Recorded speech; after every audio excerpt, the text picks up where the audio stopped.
Le mercredi 9 août dernier, l'autorité provinciale a procédé au lancement de la campagne de vaccination contre la poliomyélite, une maladie qui s'avère très dangereuse et qui attaque les enfants dont l'âge varie entre 0 et 5 ans. Alors la campagne a pris fin, mais c'est toujours important de continuer à sensibiliser les parents, à prendre toujours au sérieux toutes les mesures préventives. Alors nous en parlons tout à l'heure avec le docteur Constantin Matouka, à qui nous souhaitons la bienvenue. Merci madame. Vous êtes habitué de ce magazine. Justement, merci beaucoup pour une fois encore. Ok, alors on va parler de la poliomyélite. Je l'ai dit tout à l'heure que c'est une maladie qui s'avère très dangereuse. Alors, c'est quoi même la poliomyélite? Merci madame une fois encore pour l'invitation, parce que chaque fois on parle de campagne. Là on parle un peu de la poliomyélite, maladie maintenant, pour comprendre ça correctement. La poliomyélite est une maladie virale qui est causée par les virus de la poliomyélite. Et ces virus a 3 types. Nous avons les types 1, type 2, type 3. Et cette maladie touche généralement les enfants de 0 à 5 ans. Et cette maladie se développe sous une forme aiguë. Ça veut dire que lorsque le virus entre dans l'organisme, il faut juste un minimum de 10 jours pour que vous commencez à développer les signes de la maladie. Et pourquoi cette maladie elle est classifiée parmi les maladies très dangereuses? Parce que les séquelles qu'elle entraîne, ça veut dire que les problèmes qu'elle entraîne après sont des problèmes qui amputent la personne à ses capacités de s'émouvoir, voire même la mort. Et voilà pourquoi est-ce qu'on insiste beaucoup plus sur la sensibilisation pour mieux la comprendre. Et quels sont les symptômes? Comment on saura que cet enfant est atteint de cette maladie? Déjà, il faut comprendre, pour parler des symptômes, il faut comprendre que la maladie, comme je l'ai dit, a 3 sérotypes, 1, 2, 3. Il y a des zones qui sont rouges dans le monde. C'est l'Afghanistan et le Pakistan. Et la RDC fait partie des zones bleues, où il y a des formes de nouveaux virus qui sont issus de la vaccination. Et la maladie, elle évolue dans des stades. Ça veut dire que c'est 3 stades. Le premier stade, c'est la maladie n'a presque pas de symptômes, ça veut dire que les virus entrent dans l'organisme, vous n'avez pas de signes. Au bout de 7 à 10 jours, la maladie peut disparaître. Et dans le deuxième stade, c'est là que nous avons maintenant 2 formes de maladie. Il y a ce qu'on appelle la forme qui est spécifique et la forme qui est non spécifique. Dans la forme qui est spécifique, la maladie vient comme un syndrome grippal. Ça veut dire que votre enfant aura juste le nez qui coule, aura la fièvre, des fatigues, des maux de gorge. Si l'enfant est en mesure de se défendre, le virus peut partir après cette période-là. Et la troisième phase, c'est ce qu'on appelle, c'est le stade qui est symptomatique, ou bien le stade qui est spécifique. Donc le virus entre dans l'organisme, il se localise au niveau des nerfs, et ce virus va détruire les nerfs là. Par conséquent, si les nerfs sont détruits, il entraîne ce qu'on appelle une paralysie. Et cette paralysie, maintenant, là on l'appelle une paralysie qui est infantile, parce que c'est la paralysie qui touche beaucoup plus les enfants. Il y a des formes qui sont un peu aussi plus communes, qui viennent sous forme de méningite. L'enfant vient avec des convulsions, avec la fièvre, avec le cou qui est très raide, qu'on appelle une raideur de la nuque. Et ce qui fait que, si vous voyez très bien, la forme qui est plus dangereuse, cette forme-là a pratiquement, c'est 0,5% à 1%. Mais les manifestations qu'elle entraîne, ce qui fait qu'on en parle beaucoup plus, mais alors qu'il y a beaucoup de formes. Et les symptômes de la deuxième phase ne sont pas éloignés à ceux du coronavirus?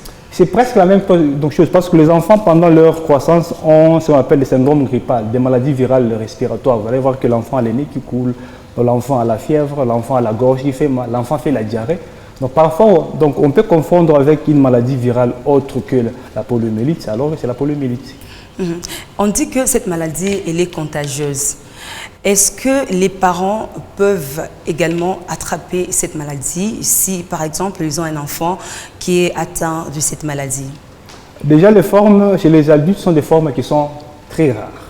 Et la maladie est contagieuse d'une manière directe et indirecte. Déjà, il faut savoir que les réservoirs principaux du virus, c'est nous, c'est-à-dire l'homme qui est le réservoir principal.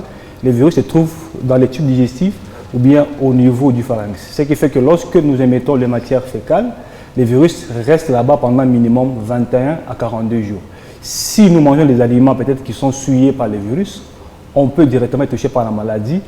Et aussi, si l'enfant a ce qu'on appelle une pharyngite, le virus est localisé au niveau de la gorge, ce qui fait que l'enfant, en respirant, peut transmettre aux autres enfants.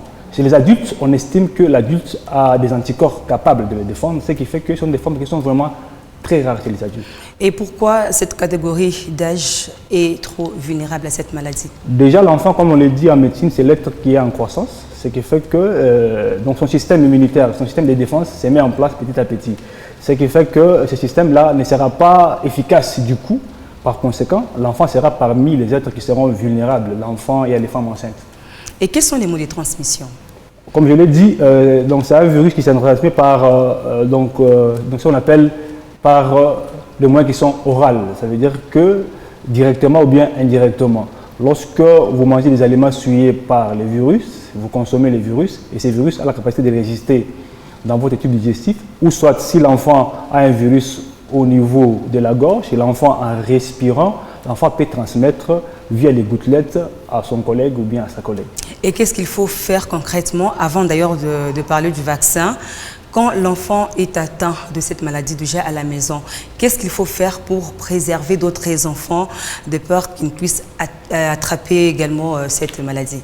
Là, ça nous ramène déjà à définir les cas. Ça veut dire que comment savoir que donc ça c'est un cas de poliomyélite, ça c'est un cas qui n'est pas de poliomyélite. Déjà, comme je l'ai dit au départ, ça commence par une forme qui est non spécifique. Ça veut dire que l'enfant a les nids qui coulent, l'enfant a la fièvre. Au début, ça peut être confondu par d'autres maladies respiratoires. Mais là où ça tique un peu, c'est lorsque l'enfant n'est pas à mesure de marcher, lorsque l'enfant n'est pas à mesure d'aller uriner, ou bien lorsque l'enfant convulse par moment. Donc, ce qui fait que ça peut nous tiquer. Là, directement, il faut alerter l'autorité qui est en place. Ça veut dire que nous, de la province, les autorités, ils viennent faire le constat. Il y a ce qu'on appelle des cas suspects et des cas confirmés. Lorsqu'on parle d'un cas qui est suspect, c'est lorsqu'on a prélevé les échantillons dans les selles, dans les urines, dans le sang. Là, on se rend compte que le virus est là.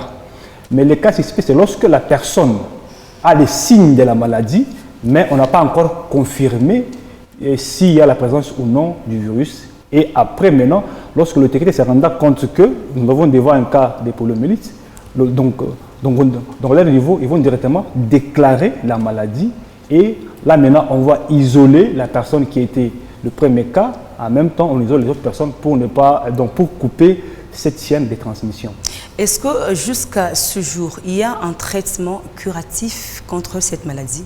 Malheureusement, non. Le traitement le plus efficace, c'est le traitement qui est préventif. Lorsque vous êtes déjà touché par la poliomyélite, ce qu'on fait, c'est un traitement qui est symptomatique. Ça veut dire que j'ai la fièvre, on donne un médicament contre la fièvre. J'ai des douleurs, on donne un antalgique. J'ai du mal à respirer, on donne une machine pour vous aider à mieux respirer. J'ai du mal à marcher, on vous aide via la rééducation pour essayer un peu de mieux marcher. Alors, combien de doses sont requises pour confirmer l'immunité d'un enfant? Déjà, là nous parlons de la vaccination, il y a ce qu'on appelle les activités liées à ça. Il y a trois activités, ça veut dire que premièrement, soit c'est ce qu'on appelle des campagnes supplémentaires, il y a ce qu'on appelle les calendriers vaccinaux, il y a ce qu'on appelle les journées nationales de vaccination. Comme maintenant, là, c'était du 9 au 12. Ça veut dire que chez nous, c'est 5 doses chez nous. Donc, ça veut dire que l'enfant qui est né, on recommande de donner directement à la naissance les vaccins anti-poliomyélite 0. À 1 mois, on donne. À 2 mois, on donne. Et puis, à 6 mois et à 9 mois, aussi avec une dose de rappel entre 4 et 6 ans. Et là, j'aimerais que le docteur puisse insister sur le calendrier vaccinal parce que beaucoup de parents, surtout les mamans, sont tellement négligentes et ne respectent pas du tout ce calendrier vaccinal. Quelles sont les périodes recommandées pour recevoir un vaccin? En fait, chez nous, donc les périodes qui sont recommandées, c'est à la naissance. On donne généralement c'est le vaccin anti-poliomyélite associé au BCG. Et puis après 1 mois, c'est donc 1 mois après, 2 mois après, on donne la poliomyélite aussi associée à des vaccins tels que les vaccins anti-tétanos, pneumocoque et puis Haemophilus influenza. Et puis à 6 mois, on donne le vaccin contre la fièvre jaune et puis à 9 mois, on donne contre la rougeole. Et pour les enfants qui n'ont pas reçu du tout aucun vaccin de la poliomyélite, est-ce qu'ils sont le plus vulnérables? Bon, ils sont plus vulnérables lorsque nous sommes devant une épidémie qui est déjà déclarée chez nous. Mais lorsque, par exemple, il y a des journées nationales de vaccination, on peut justement en profiter de les vacciner. Donc, les vaccins pour les protéger. En même temps, on peut donner une dose de rappel, même 2 ans après, pour une protection maximale. Et pour ceux qui ne respectent pas des doses? Quelles sont les conséquences liées? Les conséquences, c'est que, parce que l'immunité ne sera pas donc, acquise correctement, ce qui fait que votre enfant peut commencer une vaccination sans terminer. C'est qu'on dit souvent que lorsque vous continuez sans terminer, vous détruisez. Ça veut dire que votre enfant sera peut-être touché par une maladie, donc la poliomyélite, c'est qu'on ne le souhaite pas. Mais lorsque vous ne respectez pas, vous serez, donc vous exposez votre enfant à développer les formes graves de la maladie. Et en RDC, on a lancé sur le plan national la campagne de vaccination contre la poliomyélite. Est-ce qu'il y a eu quand même des cas dans notre province? Bon, comme nous tous nous l'avons suivi récemment, il y a eu quand même un trophée qu'on a donné au Rolaba comme meilleur élève en matière de vaccination de la poliomyélite. Chez nous, il n'y a pas de cas. Mais en RDC, entre 2022 et 2023, il y a eu 800 cas de poliomyélite qui sont déclarés dans 15 provinces. Ce qui a même motivé le lancement de ces campagnes de vaccination. On a divisé notre pays en deux blocs. Il y a le bloc 1 et le bloc 2. Le bloc 1, on a commencé du 27 juillet au 29 juillet. Le bloc 2, ça veut dire que le côté Est, on a commencé du 10 au 12 juillet. Et nous savons, vous avez d'ailleurs signalé tout à l'heure qu'à l'hôpital, dès que l'enfant naît, on lui donne le vaccin contre la poliomyélite. Mais en quoi ce vaccin de la campagne est très important? Parce que déjà, nous avons des vaccins de routine. En quoi ce vaccin est très important et surtout que dans notre province, il n'y a pas eu de cas signalés? Dans notre province, au fait, pourquoi est-ce qu'on donne ces vaccins aux enfants? Parce que si un enfant a reçu par exemple un vaccin à l'hôpital, dans la même semaine, là, on ne donnera pas encore un deuxième vaccin parce qu'il a encore reçu. Mais avec cette campagne, nous avons donc une particularité, c'est que donc les sérotypes qu'on a maintenant, c'est les sérotypes 2. Ça veut dire que les autres vaccins déjà reçus ne protègent pas contre les sérotypes 2. Voilà pourquoi est-ce qu'on a lancé ces campagnes de vaccination pour nous protéger. Parce que comme je l'ai dit donc, au début, là, nous avons les sérotypes 1, sérotypes 2 et 3. Il s'est fait que la souche qui est maintenant circulante présentement, c'est la souche qui est liée au sérotype 2, et donc ensemble avec donc son vaccin qui est atténué. Et docteur, cette maladie attaque souvent les os. Bon, je ne suis pas vraiment experte en matière. Elle attaque souvent les os. Est-ce que ça a quand même des répercussions sur le plan intellectuel de l'enfant? Bon, donc la maladie, comme je l'ai dit au début, ça attaque beaucoup plus les nerfs. Ça veut dire que les nerfs, c'est les nerfs qui nous donnent cette capacité de nous mouvoir, de marcher. C'est les nerfs qui sont attaqués. Maintenant, on dit que c'est une paralysie qui est asymétrique, qui touche beaucoup plus le membre et principalement les membres inférieurs. Ça veut dire que c'est à partir de la cuisse jusqu'au niveau des pieds. À ce niveau-là, lorsque les nerfs sont touchés, la personne ne sera pas en mesure de marcher, mais la personne peut quand même garder ses capacités mentales. Mais il s'est fait qu'avec le temps, beaucoup plus, la moitié peut avoir ce qu'on appelle le syndrome post-poliomyélite. Ça veut dire que la personne a déjà été guérie par la maladie, mais la personne a des douleurs au niveau des muscles, parfois des fatigues. C'est un peu ça. Et qu'est-ce qu'il faut faire pour éradiquer complètement cette maladie de notre pays? Pour éradiquer, d'abord, nous avons des défis très énormes à relever. Il y a d'abord, premièrement, c'est en termes de sécurité et de paix. C'est que ça veut dire que notre pays, c'est un pays qui vit des conflits à tout moment. Ce qui fait que pour atteindre une bonne vaccination, il faut qu'il y ait la paix. Donc la paix. Et deuxièmement, c'est par ces temps d'émission, on sensibilise la population sur l'importance de la vaccination parce que maintenant il y a quand même des fausses croyances, des mauvaises informations disant que la vaccination est là pour tuer nos enfants, elle est là pour enlever nos enfants de leurs capacités. Et troisièmement, c'est nous maintenant dans les hôpitaux de mettre l'accent sur l'éducation. C'est les femmes qui viennent accoucher, c'est les femmes avec leurs enfants. Les expliquer sur l'importance de la vaccination. Une précision, docteur. Nous avons suivi récemment les propos de l'autorité provinciale qui a dit que cette maladie peut se transmettre quand il y a par exemple la saleté au niveau de la parcelle, au Bateras, à Yufakile, au Muzuri. Est-ce que c'est vrai? Justement, c'est vrai. Si vous voyez en termes de chiffres, la maladie est presque très répandue dans les pays qui sont pauvres, ça veut dire comme le nôtre ici. Vous allez voir que on dit que c'est une maladie qui est liée aux mains sales.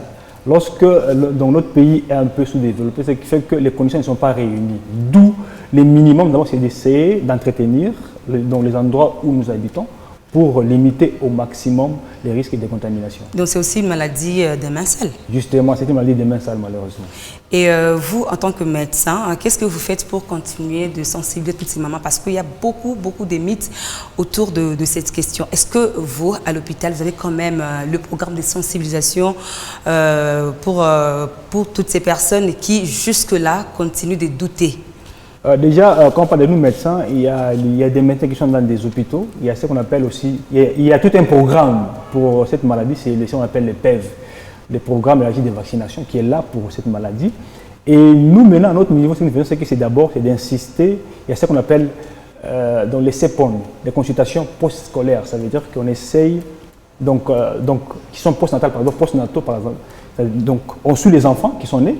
On explique à leurs parents par rapport à l'importance des vaccinations. Parce que les gens disent que non, nous sommes là, peut-être les vaccins peuvent nous tuer. Bon, entre nous, madame, nous savons que l'RDC, donc les produits que nous mangeons, nous importons tout presque ailleurs. Est-ce que les produits là supposés tueurs, c'est seulement dans les vaccins, alors que même la farine que nous consommons ne vient pas d'ici? Donc les produits tueurs là peuvent mettre dans la farine, même dans les médicaments qui nous prennent, les médicaments, les paracétamol, tout ça. Et pour ceux qui pensent que les conséquences liées à cette maladie, malédiction. Voilà, j'ai dit, on dit même à l'Enga, c'est les bouka-bouka.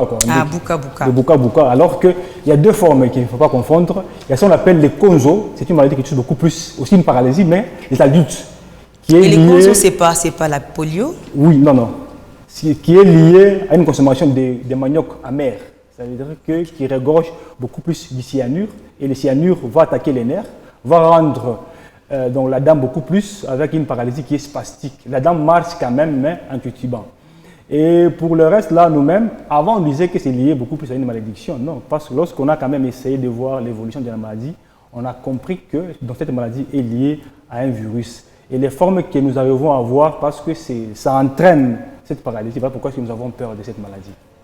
Alors, un message de sensibilisation, docteur, à tous ces parents qui nous suivent en ce moment, qui jusque-là n'ont pas encore compris les conséquences liées à cette maladie. En fait, le seul moyen de lutter contre la poliomyélite est la vaccination. Et chaque parent, vous devez garder vos enfants en bonne santé, si les enfants sont en bonne santé, parce que quand on est dans la prévention, on limite aussi les coûts sur le plan économique. L'argent que vous devez aller dépenser à l'hôpital pour payer les médicaments, vous pouvez même payer même votre enfant, vous pouvez même construire votre foyer, une parcelle que vous pouvez payer, alors que nous savons aujourd'hui que les coûts liés aux soins rendent la population très pauvre. Voilà pourquoi est-ce que je recommande à toutes les mamans d'aller faire vacciner leurs enfants. C'est très important pour leur santé et pour leur avenir. Docteur, rapidement, une question qui m'a échappé. On a dit que les vaccins étaient donnés aux enfants dont l'âge varie entre 0 et 5 ans. Pour les enfants qui ont 5 et 2 mois, est-ce qu'ils sont également éligibles à ce vaccin? Oui, donc les enfants sont éligibles par rapport soit au calendrier vaccinal, soit aux journées nationales de vaccination. Il n'y a pas de conséquences en tout cas? Il n'y a pas de conséquences, juste qu'on va demander si l'enfant a reçu le vaccin récemment. On va pas. Mais comme c'est dans le cas actuel là, on donne un autre vaccin qu'on appelle les vaccins novateurs. C'est un vaccin qui ne concerne pas les autres vaccins qu'on donnait bien avant. Là, on donne pour nous protéger contre la nouvelle souche qui a muté de la poliomyélite. Docteur, merci beaucoup d'avoir répondu à nos questions. Merci beaucoup, madame. Chers parents, le vaccin est un droit pour nos enfants. Si vous aimez votre enfant, faites-le vacciner et surtout respectez le calendrier vaccinal. C'est donc par là qu'on va mettre un point final à ce numéro. Merci de votre attention. Au revoir.